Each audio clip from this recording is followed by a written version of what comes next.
Într-o tine, Maică, cu o sârdie s-a mântuit cel după chip, căci luând crucea ai urmat lui Hristos și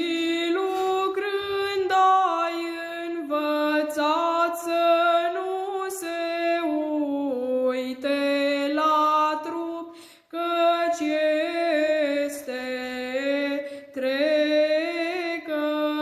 trecător, ci să poarte grijă de suflet,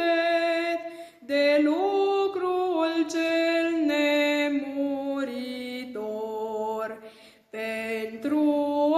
aceasta și cu îngerii împreună